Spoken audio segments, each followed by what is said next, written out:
तो यूपी सरकार की महत्वपूर्ण परियोजना के तहत ग्रीन कॉरिडोर परियोजना के तीसरे चरण के काम को हरी झंडी मिल गई है। इसी को लेकर तीसरे चरण के अंतर्गत पिपरा घाट में शहीद पथ के बीच बांध और 4 लेन सड़क के निर्माण का रास्ता साफ हो गया है। इसके लिए सैन्य मंत्रालय ने छावनी क्षेत्र की 21.81 हेक्टेयर भूमि एलडीए को देने के लिए अनुमानित प्रदान कर दिया है, जिसके चलते जगहों को कब्जा मुक्त कराया गया है, जिसको लेकर जनता टीवी ने एलडीए वीसी से खास बातचीत की है। क्या कुछ कहा, सुनिए। उत्तर प्रदेश सरकार की ग्रीन कॉरिडोर परियोजना को अब जो तीसरे चरण का जो रोड़े थे उसको जो है अब हरी झंडी मिल चुकी है। सेना की बैठक के बाद में जो है वहां से छावनी परिषद जो कि अब पिपरा घाट से लेकर के शहीद पथ तक जो 4 लेन और बंधा रोड बननी है उसके लिए अब हरी झंडी मिल चुकी है सैन्य मंत्रालय से। तो हमारे साथ बात करने के लिए इस पर लखनऊ विकास प्राधिकरण के उपाध्यक्ष हैं डॉक्टर प्रतिमेश कुमार जी, हम उनसे बात करेंगे। ये बताइए कि सर, पहला और दूसरे फेज का काम हो गया, अब तीसरे चरण की शुरुआत अब होनी है। इसके लिए सेना अधिकारियों से जो है हरी झंडी भी मिल गई। कितना किलोमीटर है और कितना हेक्टेयर जमीन अब पे काम शुरू होगा?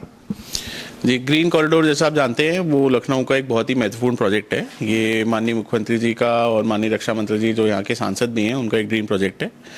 तो उसी पे हम लोग लखनऊ विकास प्राधिकरण की ओर से सेना के विभिन्न स्तरों पे बात कर रहे थे। रक्षा मंत्रालय में भी हम लोग की बैठक हुई थी।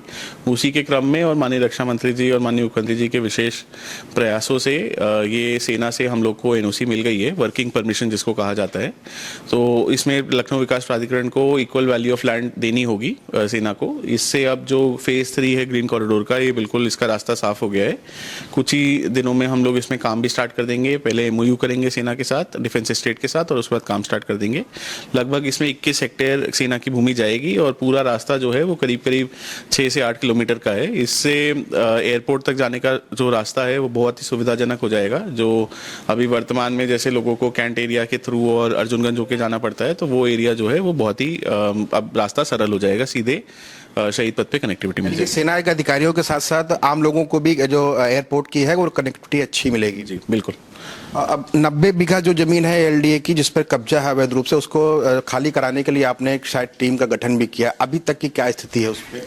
90 बीघा तो पहले सर्वे में ही मिला है। बेसिकली हम लोग का प्रयास ये है, जो किसी भी प्राधिकरण का होना चाहिए, कि जो हमारी अर्जित भूमि है जिस पे हम लोग कब्जा नहीं ले पाए हैं या किसी कारण से उसका हम नियोजन नहीं कर पाए हैं, उसको हम प्लॉट बेच नहीं पाए हैं, तो ऐसी जमीनों का हमने चिन्हांकन किया है। ये गोमती नगर में भी है कुछ कीमती जमीनें, कुछ और इलाकों पे भी हैं।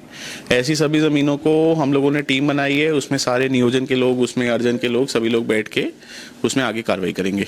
धन्यवाद। तो ये थे एलडीए वीसी प्रतिमेश कुमार जी, जिन्होंने बताया कि ग्रीन कॉरिडोर जो कि सरकार की जो है महत्वपूर्ण योजना है, जिसके तीसरे चरण का तीसरे फेज के लिए सैन्य मंत्रालय से जो है जमीन जो है छावनी की जो है वो मिल चुकी है। अब ये तीसरे फेज का काम बहुत ही तेजी से होगा, जिससे आम लोगों को एयरपोर्ट जाने के लिए अच्छी कनेक्टिविटी मिलेगी। कैमरा पर्सन आशीष के साथ मैं अंकुश जायसवाल, जनता टीवी, लखनऊ।